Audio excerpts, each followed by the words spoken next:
हरिद्वार में कुंभ मेला शुरू होने में 1 महीने का समय शेष रह गया है। इसके लिए अखाड़ों ने भी अपने स्तर पर तैयारियां शुरू कर दी हैं। बैरागी संप्रदाय के 3 अखाड़ों ने आज बैरागी कैंप में बैठक कर कुंभ मेला प्रशासन पर बैरागी संतों की उपेक्षा का आरोप लगाया। श्री पंच निमरोई अखाड़ा, पंच निर्वाण अखाड़ा और दिगंबर अखाड़े के साधु संतों ने कहा, हर बार कुंभ मेला प्रशासन द्वारा बैरागी संतों की उपेक्षा की जाती है। इस बार भी मेले के निर्माण कार्य शहर भर में किए जा रहे हैं, लेकिन जहां बैरागी संत अपना डेरा जमाते हैं वहां पर कोई काम नजर नहीं आ रहा है। यहां तक कि अब भी यहां पर अतिक्रमण फैला हुआ है और प्रशासन इसे हटवाने की बात कह रहा है। बैरागी अब उपेक्षा अगर सरकार कर रही है तो ये अच्छा नहीं कर रही है। ये सरकार को पहले मेला के शोभा साधु महात्मा और संत हैं। बैरागी के ही मेला बेन बैरागी के लगता है, जो और भी लगते हैं लोग, लेकिन जब यहाँ बैरागी जुट जाते हैं लाखों के हिसाब में और जो पूजा पाठ हवन कर लेते तो पूरा भारत के नहीं विश्व के कोरोना भाग जाए। वो सारा मेला के आकर्षण के केंद्र बैरागी कैंप ही रहता है, इसलिए इस उपेक्षा अच्छा नहीं है। इसको तत्काल उपेक्षा को दूर करके यहाँ पर काम किया जाए। हर समय हर कुंभ में आकर के ये बात बनती है और हर कुंभ में प्रशासन जो है का हाँ कर देता है। अभिलना यही है कि वो मुँह से तो कहते हैं लेकिन करते कुछ नहीं है। अब भी कह रहे हैं कि अतिक्रमण को हटा देंगे, लेकिन हट नहीं रहा, वो है वहीं के वहीं। ये उपेक्षा जो की जा रही है ये हमारे आपके लिए सबके लिए हानिकारक है। बैरागी अखाड़ों के संतों ने कुंभ मेले को लेकर अपने कार्यक्रम की घोषणा भी की है। 1 अप्रैल को चंडी पूजा की जाएगी, वहीं दोपहर को धर्म ध्वजा स्थापित की जाएगी। इसके बाद 6 अप्रैल को नगर प्रवेश के साथ भव्य पेशवाई निकाली जाएगी। वैष्णव 3 अखाड़ों का घोषणा पत्र है। 1 अप्रैल को चंड का पूजन होगा और 2 अप्रैल को हमारे ध्वजारोहण होंगे और 6 अप्रैल को कुंभ प्रवेश होगा। सरकार से हम ये मांग कर रहे हैं कि जिस प्रकार से पूर्व में कुंभ लगता आया वैसे ही लगेगा, वैसे ही सब आप लेंगे, वैसे ही रामायण कथा होंगी, वैसे ही सब कार्यक्रम होंगे। ये जो कहते हैं कि यहाँ प्रदूषण फैलेगा, ये अज्ञानता की बात कर रहे हैं। संतों ने कहा है कि अन्य राजनीतिक कार्यक्रमों के लिए कोरोना को लेकर कोई प्रतिबंध नहीं है, जबकि धार्मिक आयोजनों में कोरोना बाधा बन रहा है। अगर कोरोना काल है तो उसमें 19-20 किया जाए, नियम कानून के तहत किया जाए, लेकिन ऐसा भी ना हो कि होटल या गेस्ट हाउस या इनमें जो है घुसेड़ दे। यह संस्कृति, यहाँ साधु संत आएंगे, पूजा पाठ करेंगे, हवन यज्ञ करेंगे, जो देश दुनिया के लिए एक जो है लकीर बनेगा। उससे लोग जो आज बेमनस्ता फैली है, बीमारी फैली है, उससे लोग ऊपर आएंगे। मुख्यमंत्री जो है अपना जो है आश्वासन दे रहे हैं कि मेला होगा ही नहीं। अगर जो उनकी सुविधाएं जो फैसिलिटी नहीं देंगे, लेकिन मेला होगा, यहीं होगा और तंबू रावटी हम लोग लगाएंगे, अपने अपने इष्ट देव को लाएंगे और उनको आगे रख के और जो है यहाँ जो है कुंभ मेला में शाही स्नान होगा और जो 1 महीना का क्रियाकलाप पूजा पद्धति होती है वो भी होगा। हरिद्वार से न्यूज स्टूडियो के लिए सुमित यश कल्याण की रिपोर्ट। जो भी कुंभ मेले का क्रियाकलाप है वो चालू। आखिर लंबे समय से भाजपा के दमघुटू माहौल में रह रहे राज्य आंदोलनकारी और वरिष्ठ भाजपा नेता ने कमल का मुंह छोड़कर आपकी सदस्यता ज्वाइन कर ली है। रविंद्र जुगरान काफी लंबे समय से अपनी ही सरकार के खिलाफ मुकर होकर बोल रहे थे, जो भाजपा के नेताओं को भी नागवार गुजर रहा था और लंबे समय से उन्हें पार्टी की गतिविधियों से दूर रखा गया था। ऐसे में जुगरान का कमल से मोह भंग होना लाजमी था। जुगरान का भी मानना है कि आज तक जो लड़ाई वो सभी सरकारों के खिलाफ अकेले लड़ा करते थे, अब उन्हें आम आदमी पार्टी का साथ मिलने से नई धार और नए जोश के साथ लड़ाई को लड़ेंगे। उन्होंने यह भी स्पष्ट किया कि चाहे भाजपा हो या कांग्रेस, हर घोटाले का हिसाब लिया जाएगा और सड़क से लेकर न्यायालय तक प्रदेश हित में जो भी लड़ाई लड़नी होगी उसे वह प्रखरता के साथ लड़ेंगे। जो मेरा दर्द है वो अचानक नहीं उबल रहा या उबलाहट में एकदम से नहीं आई या 2 साल में या 3 साल में नहीं आई। ये उबलाहट आप जो है मेरे अंदर जनरल खंडूड़ी जी के कार्यकाल से या उससे पहले से, जब बीजेपी अपोजिशन में थी, तब से देखते हुए आ रहे हैं। 2004 में मैं पहली बार उत्तराखंड हाई कोर्ट गया सरकारों की गड़बड़ियों के विरोध में, तो मेरा फर्स्ट टाइम नहीं है। मेरी जरूरत इसलिए पड़ी कि आज उत्तराखंड जो है वो ट्रैक से हट गया है। पिछले 10-12 वर्षों से हर चीज में रस्म अदायगी हो रही है। टैक्स पेयर का जो पैसा है, उत्तराखंड की जनता का जो पैसा है, एक्सचेकर का जो पैसा है, उसका दुरुपयोग करप्शन के कितने कितने बड़े बड़े bureau report, news studio, Dehradun. Udham Singh Nagar जिले की नवनियुक्त एसपी सिटी ममता बोहरा ने कार्यभार ग्रहण कर लिया है। कार्यभार ग्रहण करने के बाद एसपी सिटी ममता बोहरा ने बताया कि जनपद में आपराधिक घटनाओं में लगाम लगाना और नशे के कारोबार को ध्वस्त करना उनकी प्राथमिकता है। यहाँ पे आने के बाद ये भी जानकारी मिल रही है क्योंकि ड्रग्स का भी यहाँ पे काफ़ी है, तो सभी फ्रंट पे काम करने की आवश्यकता है। देखिए, क्योंकि यहाँ जो ऑलरेडी एग्जिस्टिंग सिस्टम है उसमें उसको स्टडी करके उसको कितना इम्प्रूव किया जा सकता है उसे देखा जाए। एसपी सिटी ममता बोहरा ने बताया कि महिला अपराध को लेकर जनपद संवेदनशील है। इसके अलावा प्रत्येक थानों में महिला डेस्क में महिलाओं की समस्याओं को सुनते हुए उन्होंने त्वरित कार्रवाई करने के भी निर्देश दिए हैं। उन्होंने कहा कि महिलाओं पर होने वाले अपराधों को लेकर सभी पुलिसकर्मियों को निर्देश दिए जा रहे हैं कि उनकी समस्या सुनते ही उसका समाधान किया जाए। विमेन और जो चिल्ड्रन का जो से रिलेटेड क्राइम है उस पर मेन फोकस है क्योंकि ये बहुत सेंसिटिव मामले हो जाते हैं। महिला अपराध में क्योंकि हमारे यहाँ एक व्यवस्था शुरू हुई है महिला हेल्प डेस्क की, उसके स्ट्रेंथनिंग का काम भी चल रहा है और महिला सब इंस्पेक्टर्स भी हर थाने पे हैं। तो किस तरह से उसे स्पीडी तरीके से एड्रेस किया जाए क्राइम को और किस तरह से फास्ट डिस्पोजल हो उसको देखने की ज़रूरत है और साथ में अवेयरनेस की भी बहुत ज़्यादा ज़रूरत है। ब्यूरो रिपोर्ट, न्यूज स्टूडियो, उधम सिंह नगर। काशीपुर के आईटीआई थाना पुलिस द्वारा वरिष्ठ पुलिस अधीक्षक के नेतृत्व में चलाए जा रहे नशे के विरुद्ध अभियान के तहत गठित टीम के द्वारा चेकिंग के दौरान योगेश कुमार नाम के एक व्यक्ति को देवीपुरा रेलवे फाटक के पास से गिरफ्तार किया। पुलिस को योगेश के पास से विभिन्न कंपनियों के 435 नशे के इंजेक्शन सिरिंज सहित बरामद हुए। पुलिस की पूछताछ में युवक ने बताया वह इन इंजेक्शन को यूपी से लाकर यहां नशे के लिए युवाओं को बेचता था। पुलिस के द्वारा जो है 2 गुड वर्क किए गए हैं। एक तो पहले इन्होंने एक योगेश कुमार नाम के व्यक्ति को गिरफ्तार किया गया है और उसके पास से तकरीबन 435 नशीले प्रतिबंधित इंजेक्शन वो बरामद किए गए हैं और इससे और जानकारी अभी की जा रही है कि कहाँ से लेके आता था और ये कहाँ इसकी सप्लाई थी, तो उससे जानकारी कर और आगे की कार्रवाई इसमें हम लोग करेंगे। वहीं दूसरी तरफ कोरोना महामारी के चलते पैरोल पे छूटकर आए कैदियों द्वारा अवधि पूर्ण हो जाने पर भी आत्मसमर्पण नहीं किए जाने वाले कैदी को गिरफ्तार किया। गिरफ्तार कैदी का नाम अन्नू है जो पैरोल पे छूटकर आया था। पुलिस को इसके पास से 315 बोर का एक अवैध तमंचा और कारतूस बरामद हुए। दोनों ही मामलों का खुलासा एसएसपी प्रमोद कुमार ने आईटीआई थाने में किया।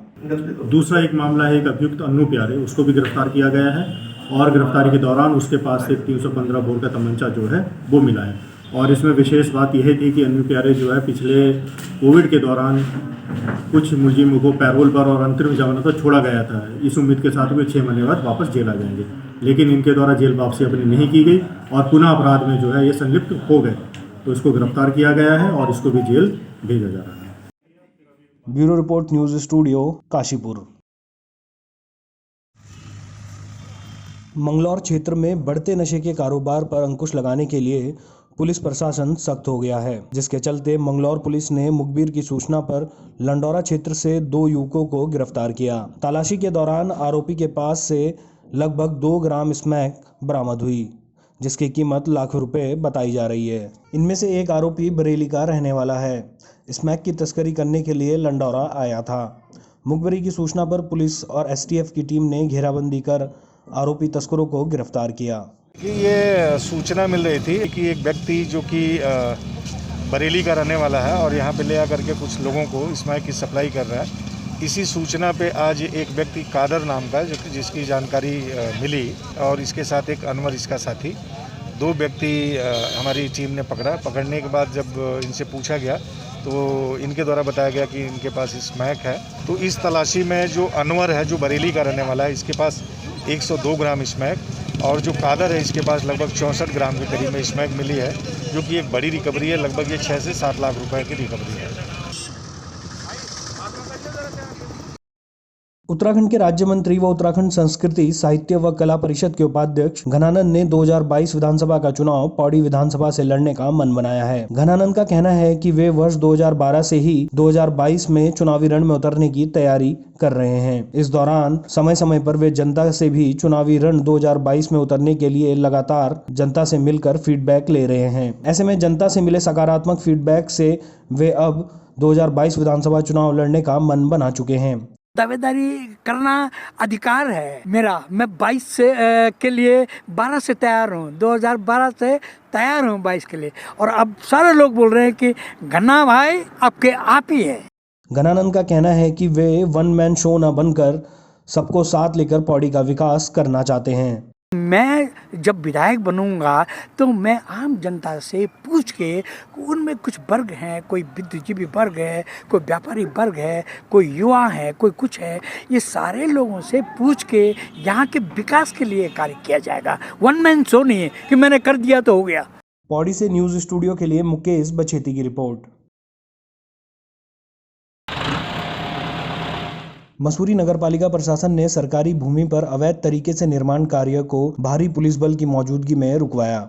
मसूरी राजमंडी क्षेत्र में एक व्यक्ति द्वारा सरकारी भूमि पर कब्जा कर निर्माण कार्य किया जा रहा था, जिसकी शिकायत मिलते ही अधिशासी अधिकारी आशुतोष सती मौके पर पहुंचे और निर्माण कार्यों को तत्काल प्रभाव से रुकवाया। उन्होंने अवैध रूप से पालिका की भूमि पर किए जा रहे निर्माण को 2 दिन के भीतर हटाने के निर्देश दिए। इसकी शिकायत मुझे काफ़ी टाइम पहले, लगभग मैं आपको बताऊं 4 से 5 महीने पहले मुझे आ गई थी और मैंने एक मौखिक वार्निंग दे दी थी कि भाई आप जो है सार्वजनिक नाले का अतिक्रमण ना करें, लेकिन उसके बाद कोई कार्रवाई नहीं हुई थी। उस समय यहाँ पे टीन सेट था।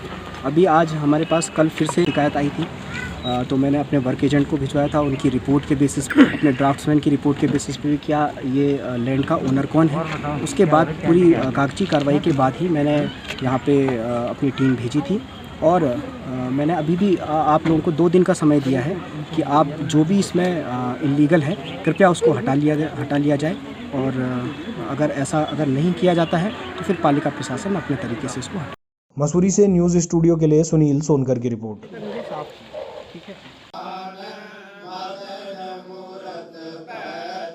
आज सिखों के गुरु गोविंद सिंह का 550वां अवतार दिवस देश भर में श्रद्धापूर्वक मनाया जा रहा है। हरिद्वार में इस मौके पर श्री पंचायती निर्मल अखाड़े द्वारा ग्राम एकड़ कला में धार्मिक आयोजन किया गया, जिसमें सबसे पहले अखंड पाठ का आयोजन किया गया। कार्यक्रम में उपस्थित सभी संत महंतों ने गुरु गोविंद सिंह जी को याद करते हुए अपने श्रद्धासुमन अर्पित किए। इस मौके पर अखाड़े के कोठारी महंत जसविंदर सिंह ने बताया कि आज अखाड़े द्वारा गुरु गोविंद सिंह का 550वां अवतार दिवस श्रद्धा भाव के साथ मनाया जा रहा है। उन्होंने कहा कि अगर गुरु गोविंद सिंह ना होते तो आज हिंदुस्तान का नक्शा कुछ और ही होता। उन्होंने उनके बलिदान को याद करते हुए अपने श्रद्धा सुमन अर्पित किए।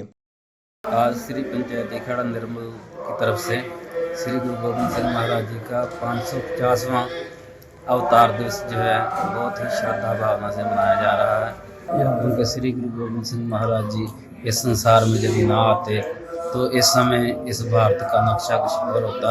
ना कहूँ आपकी, ना कहूँ आपकी, बात कहूँ मैं आपकी, अगर न होते गुरु गोविंद सिंह तो सुन्नत होती सबकी।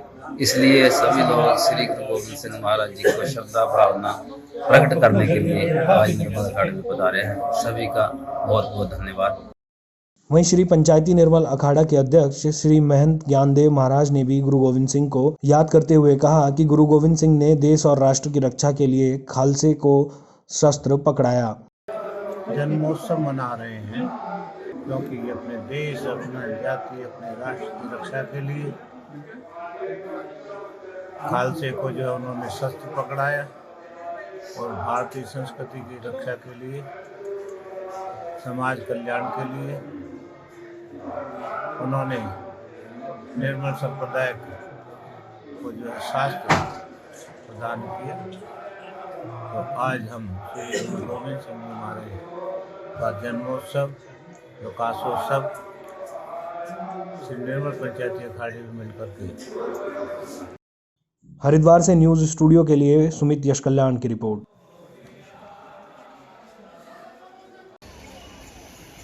धर्मनगरी हरिद्वार में होने वाले महाकुंभ के शुरू होने में अभी थोड़ा ही वक्त बचा है।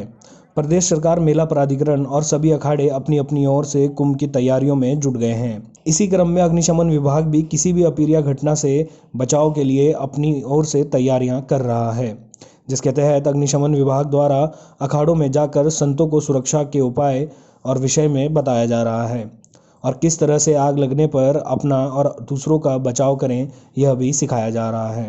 अग्निशमन को महाकुंभ को देखते हुए श्रीमान आईजी महोदय के आदेशानुसार सारे कुंभ अखाड़ों में ये अग्निशमन का प्रचार प्रसार किया जा रहा है। अगर टेंटों में अगर आग लगेगी आप क्या करेंगे, ये फायर एक्सटिंग्विशरों का कैसे प्रयोग करेंगे ना, अगर गैस में अगर आग लगी तो गैस के लिए उसके बचाव कैसे करेंगे, टेंट कितनी दूरी पर लगाएं, आपको क्या क्या सतर्कता बरतनी है, अंदर बीड़ी सिगरेट इनका प्रयोग ना करा जाए, मगर इसके लिए अनुरोध किया जा रहा है महाराज लोगों से। अगर जहाँ तक है कि कुंभ को सफल बनाने के लिए जितने भी अग्निशमन के दिशा निर्देश हैं उनको बताया जा रहा है। अखाड़ों में सारे अखाड़ों में करीब निरीक्षण कर रहे हैं। अखाड़ों में कोई व्यवस्था तो नहीं है, लेकिन अब एक प्रशासन स्तर पर की जा रही है। हरिद्वार से न्यूज़ स्टूडियो के लिए सुमित यश कल्याण की रिपोर्ट। मसूरी में कांग्रेस कार्यकर्ताओं ने राष्ट्रपिता महात्मा गांधी की पुण्यतिथि पर मसूरी के गांधी चौक पर एकत्रित हो गांधी जी की मूर्ति पर पुष्पांजलि अर्पित की। पुष्पांजलि अर्पित कर अपनी श्रद्धांजलि दी। वक्ताओं ने गांधी जी के जीवन पर प्रकाश डाला। उन्होंने कहा कि आजादी की लड़ाई के लिए अहिंसा के तरीके से चलकर उन्होंने अंग्रेजों को देश से भगाया है। उन्होंने कहा कि अब अहिंसा के उनके बताए मार्ग पर सभी देशवासियों को चलना चाहिए, साथ ही उनके सपने को पूरा करने का प्रयास किया जाना चाहिए। महात्मा गांधी जी जिन्होंने देश की आज़ादी के लिए अपने आप को निछावर किया और अहिंसा के रास्ते पे चले, और आज जो है हम लोगों को उनके बताए हुए रास्ते पर चलना चाहिए। लेकिन आज जैसे कि आपने प्रश्न किया और हमारे संज्ञान में आज बात आई कि आज जो गांधी द्वार यहाँ गांधी जी की मूर्ति है, ये प्रत्येक वर्ष जो है नगर पालिका यहाँ पर साफ सफाई उनकी व्यवस्था, ये सारी व्यवस्थाएं जो भी भजन कीर्तन की जो व्यवस्था होती थी वो नगर पालिका द्वारा होती थी, लेकिन बहुत ही दो युगों के आने बाद भी आज जो है नगर पालिका सचेत नहीं हुई है। कांग्रेस नेताओं ने महात्मा गांधी जी की पुण्यतिथि पर नगर पालिका द्वारा कोई कार्यक्रम का आयोजन नहीं करने पर नाराजगी जताई। साथ ही उन्होंने गांधी जी की मूर्ति के इर्द गिर्द गंदगी को देखते हुए भी नाराजगी जताई। उन्होंने कहा कि इस मौके पर नगर पालिका को कार्यक्रम का आयोजन करना था। साथ ही गांधी जी के मूर्ति स्थल पर स्थानीय प्रशासन को हरदम स्वच्छता बनाए रखनी चाहिए। मेरे को बड़ी शर्म आ रही है ये बात यहाँ बोलते हुए कि आज के इतने महत्वपूर्ण दिन नगर पालिका ने आकर आज गांधी जी की मूर्ति तक की सफाई तक नहीं करी, उसमें पानी तक नहीं डाला, यहाँ पर कोई सफाई की व्यवस्था नहीं है। आज कोई भी और राजनीतिक दल के व्यक्ति जो बहुत बड़ी बड़ी बातें करते हैं कि नेहरू हमारे हैं, गांधी हमारे हैं, आज कहाँ हैं वो? बड़ी शर्म और या दुख की बात है। क्योंकि धीरे धीरे जो हमारे जनप्रतिनिधि हैं और हमारी नगर पालिका है वो हमारे ऐसे जन नायकों को भूलती जा रही है। हमारे जो ऐसे राष्ट्र दिवस हैं उनको भूला जा रहा है, क्योंकि आज देखा गया कि यहाँ पर कोई सफाई नहीं हुई, कोई व्यवस्था नहीं हुई, या एक माला भी राष्ट्रपति हमारे जो राष्ट्रपिता हैं उनके ऊपर आज चढ़ाई गई हो, तो ये सिर्फ दिखावा है भाजपा सरकार का। मसूरी से न्यूज़ स्टूडियो के लिए सुनील सोनकर की रिपोर्ट। महात्मा गांधी अमर रहे, अमर रहे, अमर रहे।